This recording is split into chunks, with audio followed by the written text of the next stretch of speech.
30 days ago, it was about 14.02 feet. We have inflows about 624 CFS coming in and only 850 CFS going out at this time. The Lake Okeechobee positional analysis does look like we'll be on target for the elevation of 12.1 to 12.5 feet on June 1st, so we're looking good for that. On project updates, the next water ambassador class, we have one tomorrow at the Palm City Community Center. May 19th, which is a Saturday, will be at the Port Salerno Community Center. And we have one June 4th that will be at the Elliott Museum. Those all start at 8:30 a.m. Our Willoughby Creek Water Quality Improvement Project has been designed. We are finalizing some easement documents that we need to get done, permits and grant contracts, and we are preparing bid documents or looking to advertise for construction in May and June. Construction should start this summer. Our Clifton Asbury Beach Public Access Facilities construction is scheduled to commence in May. These facilities include parking, boardwalks, a kayak launch, an overwater pavilion, picnic tables, a covered bench, and a sidewalk that extends to Santa Lucia Beach. And we're creating these facilities so that they can be used in environmental education programs. We expect the completion of those facilities to be done by the end of this summer in August. You were talking about biosolids earlier, and there is a regional biosolids symposium that is coming up on June 8th.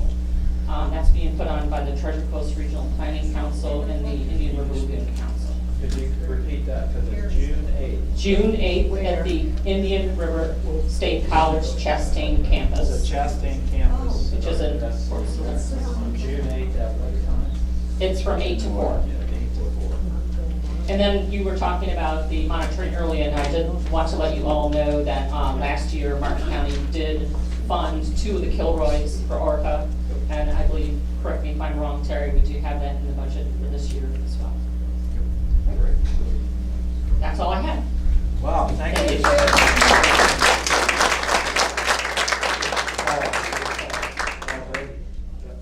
Paul, where are you? There There he is. There he is. Come on, Paul. You can run, but you get high, Paul. Give it up for Paul. He comes all the way from. Just a quick lake update. As Diane said, they might be able to get down to 12-foot range. The lake's still intensely muddy. Remember how bad that water was coming out of it? Once it gets stirred up, the winter fronts keep coming through and just keeping it stirred up. So once summer starts, it should start clearing up. But we're probably going to lose virtually all the submerged aquatic vegetation in the lake, which has the same function as your seagrasses in your estuary. We won't be able to grow those back until we get a severe drought. So it's just, Lake Okeechobee needs the SB10 reservoir just as much as the estuary does. So let's keep supporting these projects. We're never going to get a better future unless Why will we get them lose done. the grass? Well, when the water gets too deep, there's not enough sunlight penetration because these are green plants that need sunlight. And when it gets really muddy, it's even less penetration. So even though we're down to 13 feet, if you go out to where those plants are growing, they're still in 2 to 3 feet in depth, and there's just not any light penetration. So we don't know how much we're going to lose because we're still probably losing stuff. We won't know till summer starts. Jackie? Paul, is that because they didn't dump it on us? Why is it like that? It's because when the storm hit, the lake went up 17 feet, and we can't stop that. And that's what, scares the Corps is when you get a big, the colonel's not afraid of what the lake level is today. The colonel's afraid of what's it going to be after the next big storm. And the lake just jumps. And so it went up 3.5 feet after Irma and the associated tropical system that followed. Remember, it went up 4 feet with Faye, it went up 6 feet in 2004, 2 months. They just can't stop it. So again, we need to put storage north of the lake to speed bump some of that water. We need to put storage south of the lake to have a pop-off valve. Until we do these projects, we're stuck with this lake that just is more or less out of control in extreme events. So, anyway. Thank you, Paul. All right. We've got the Rivers Coalition Defense Fund. Charles isn't here. We didn't have an update. Local water quality issues and water quality. We have our weekly water quality maps showing pretty good, as it has obviously since the end of December. We haven't had discharges. But being clear in the water out there, you see that we don't have much seagrass community there. And our oyster reefs are still kind of starting to recover. there is some spawning going on because it is springtime and things are happening, but not a lot of growth with seagrass. Michelle Burrell is here. Michelle, could you just report? I think Katie Tiling, one of our scientists, said the report for seagrass. Yes, Dr. Katie Tiling did a April seagrass survey yesterday, and she said we continue to see very little seagrass compared to our pre-Irma August 2017 surveys, with cover below 2%. Typically at this time, we begin to see slight increases in seagrass cover associated with the warming spring temperature. They also only observe shoal grass, where in previous years they've had shoal, Johnson, and paddle in the survey areas. So monthly monitoring will continue to help them understand the long-term status of the trend and its implications for both the natural and restored seagrass populations. Thank you.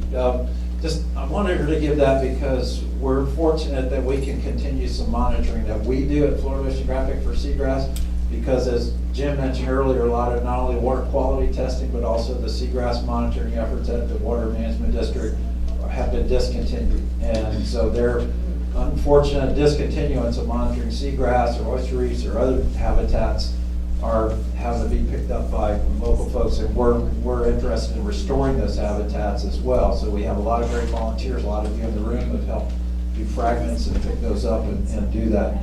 So as far as other local issues or water quality issues, you had something? I just wanted to ask, are you guys still planting oysters in the Yes, rivers? yes, we do have some oyster reef planting. We're gonna do some of that in the announcements coming up by members' comments and announcements. I think Michelle has some announcements about dates and times.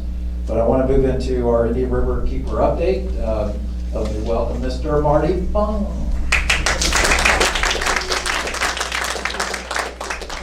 On the lake, when everybody says armor the dike and then we can raise the lake, the littoral zone is the most important part of the lake. That's where the small animals, just like our seagrass, it performs the same function. So a lake that is too deep, running 15, 16, 17 feet, there's not enough light in the littoral zone. So it's a big deal for the overall health of the lake. That's why we can't manage the lake much higher than what we do already. We get socked in the eye and it gets killed by lingering high levels and turbidity. River kids, I had a blast. I am so sorry, Ward, you didn't come. The kids are just unbelievable. They're an inspiration. They truly, truly are. My heart sings every time I get around them. I'd like to bring up that Surf Riders, even though our Treasure Coast chapter has not been working very well, or non-existent, but they have a ban the bag program. I have some bags with that on there that I go to Publix when I remember to. And they also have a ocean-friendly restaurant program. So when you see these things pop up and they're about to become active, we're starting to try to go after this stuff. Get involved, please. Water Ambassador, I promise you, I don't care who you are in this room, if you attend that, you will learn good things. Our responsibility starts at home with ourselves and the choices that we make. And Diane in her course can teach us how to make better decisions in our own home before we start running around wagging fingers at everybody else. But please attend. Tomorrow, I portray my great-great-grandfather in the year 1886 at Felix Williams for the kids. This is, I think, 8 years in a row now I've done that. Wednesday, I go out with Dr. Gilmore. We're going to drop some, if it's not blowing hard, it probably is. We're going to drop some hydrophones in the St. Lucie and kind of mimic a program that the doc's trying to put together where fishermen from CCA and local guys get together and they drop hydrophones regularly at given spots at certain times, and then we can listen to them. Everything that moves in the water makes a noise, and we can determine the health of the lagoon, a lot of information about that by listening to the fish. Went to Cargill up off of Selvage Road in Fort Pierce yesterday. These guys abandoned a site. It's on Tinmouth Creek. They pushed some stuff into wetlands. There's a leaking diesel tank and stuff. Anyway, we're going to look at this pretty strong in the next couple of weeks. Hopefully I'll be able to go with Paul on Monday. Where are you at, Paul? We're going to go look at some stuff up in Port St. Lucie to deal with water. Krista Lucas called me, everybody knows her. She's in Washington. She's applying for a job with the Road Waterkeeper. So Go to Crystal. June 8th, biosolids. This is important stuff. This is really important stuff. We're dumping our solids out there on sod fields in the C-44, and when it rains, it's coming to us. And when the headline of the Stewart News said, environmentalists all wrong, it's not the discharges, it was the sludge. That will be it. Thank you very much.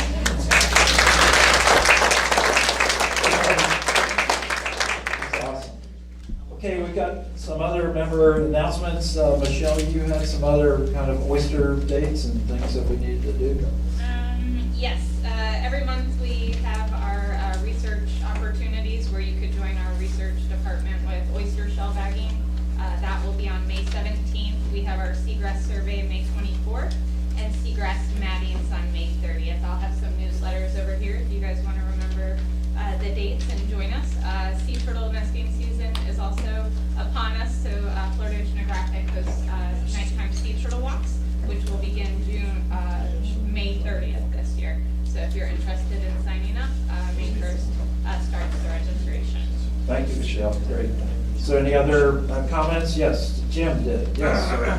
I'm Jim Meyer with the Stewart Fly Rodders. I represent the fly fishing community, and with me today is Emily Morey. Her husband is a fly fishing guy,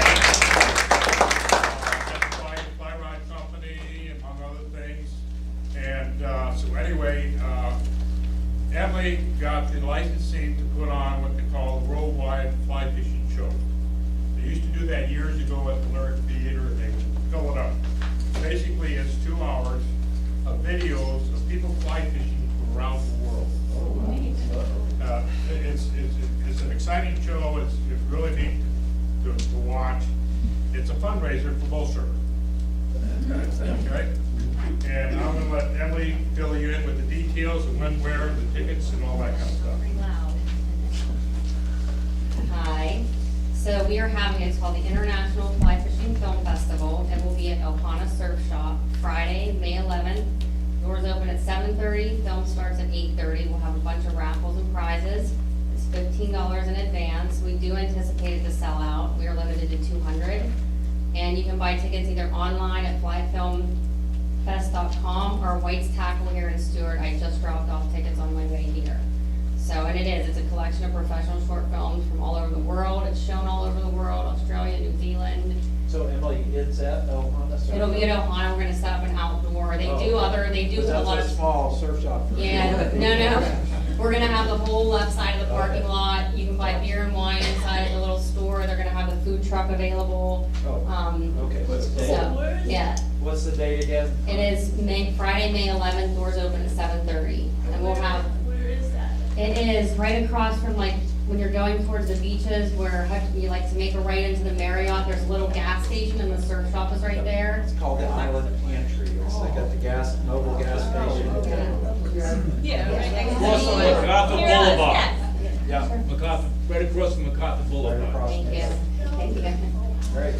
I understand from a friend that you guys tried to set this up at the Lyric Theater, and there was some sort of a problem, and somebody on the board poo-pooed this Yes. because Yes. environmentalists are all. Yes, I had originally reached out to the Lyric, and at first they were on board, and then my final answer was no, because we're only hitting, Alex maybe can help me a little bit on this, it was because we were only hitting one issue hard, and that they, one side of the issue. So I think the implication is you should pay more attention to septic tanks.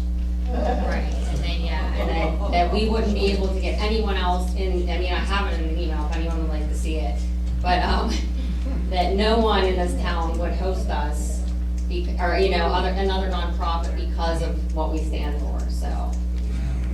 Yeah, it was disappointing. It's disappointing. It shouldn't happen in our town.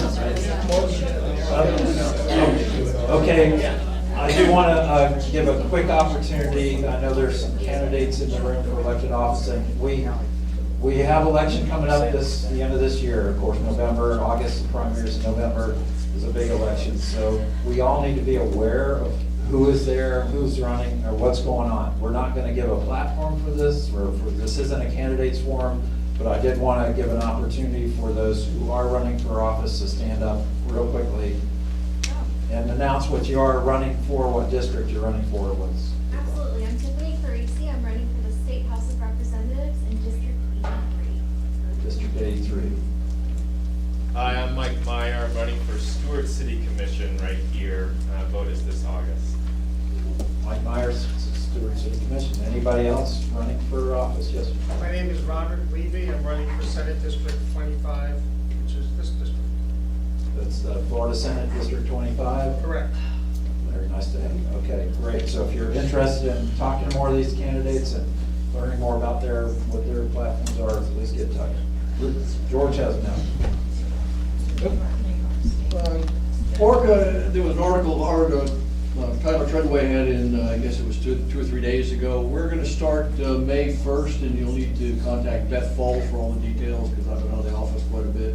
But we're going to start collecting fish, and we're going to start doing toxicity or testing on the flesh of the fish to see what the bioaccumulation factor is. And so we're looking for volunteers. I know that several of the folks are already on board. I've talked with Freddie at the Snook Nook, and we're going to try to set up some distribution or some drop-off places to make it more convenient.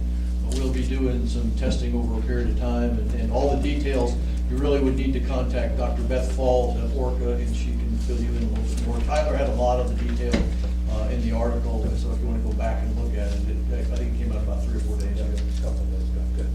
Another announcement here? Yes, sir. I was actually gonna ask, George, where'd your funding come from on that? That's from the Guardians. Yeah. Guardians. Doesn't that seem like something that Martin County or the city of Stewart or the state of Florida or the federal government should be doing, not a private group? Well, a lot of times that doesn't happen, and so private organizations step up and do it. But you're right. I mean, you would think that the state would be testing for toxicity in other. You would think so. The health department. But good point. Yes, ma'am. We're about to wrap up, so pay I'm with the Martin County, Florida Native Plant Society, and we wanted to know our next meeting is Tuesday, May 1st, and the topic is coastal wilderness on a barrier island. Southeast Florida is richly biodiverse and ancient maritime forest. And our speaker is Sarah Martin, and she is a biologist and land conservation coordinator with the Nature Conservatory at Blowing Rocks. And that is 6 to 7:45 at the Children's Services Council here in Stewart. And we have some information in the back. Thank you very much. Also want to make sure you see at the bottom of the agenda, the next meeting is Wednesday, May 23rd in the evening. Every once in a while we do our evening meetings, May 23rd, 6 p.m. And it's going to be, Daryl's chairing, and it's going to be with Jackie Thurlow-Lippish, who is from their committee on the CRT. Yeah. So the Constitutional Revision Commission, if you all are not aware, you should have been aware that there are several amendments that are coming up for the Constitution to revise the Constitution of Florida. It only happens every 20 years. So this is our year that we do this. It happens to be 20 years ago that the Rivers Coalition was formed in 1998. So we're celebrating that 20 years as well. But Jackie has a lot of input. She's worked very, very hard, and I don't know how she has any time to do anything else, but she was all over the state doing these meetings. It's going to be really interesting to come to the meeting and do that. And then on June 28th is our next meeting, and we're going to have the Corps of Engineers here, Lieutenant Colonel Reynolds, and we'll have the Army Corps here. And remember what I said, in May, June, we wanted to get that report done and get it into Congress so we can get it included in the Word of Bill. So we're planning to have Lieutenant Colonel Reynolds here to give us updates for the Corps of Engineers. So some good stuff coming up, and if your organization is doing stuff, get it to Barbara. Barbara can kind of funnel it out to our whole coalition. So that's the advantage of being a groups of this. So Jackie has another note. I just want to say thank you to Barbara in front of everybody Yes. for all the work that she has done.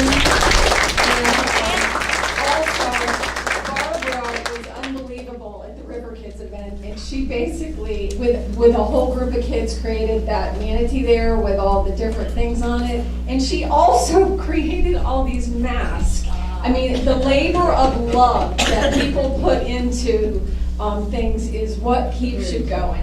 And Thank Bruce, you so much. And Barbara. Bruce, my husband, actually dressed up like Marty the Manatee. Yes, and Jennifer, stand up too. Jennifer helped with the art. That's Brent, Daryl's wife.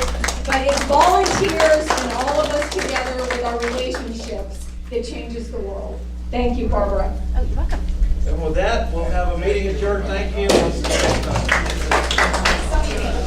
That means go Navy, beat Orange. Thank you all.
Diana Voss is going to sit next to me in her account. She is the new operations manager. And that would be me, Hi. Oh, I'm sorry. Diana Voss. So she's going to send it, I give just the You've letter already saying- got the card, You got it, okay. and I've got the format. Okay, I'll update your information. Yeah, what your contact is going to be. Okay. Yeah, I saw on the Current you have a news young guy that wrote the history of Martin County. So you did a good job on that article. But he said this was with you guys. The one in Florida? Anyway. Was it Bob? Bob Patricius? It was a younger guy. That's what he said. And he was encouraged. And he said it was one in Florida. Well, anyway, with one Florida, that's Clay. Oh. That's Clay, and one Florida, Nyla is still functioning as one Florida, and I am functioning as Maureen Nina. Okay, got it. And Okay. when Don was alive, the line was blurry between the two. Yes, yes. And All this time I thought they were a couple. I thought they were married. they are a couple. They were a couple. My God, the two of them were a couple of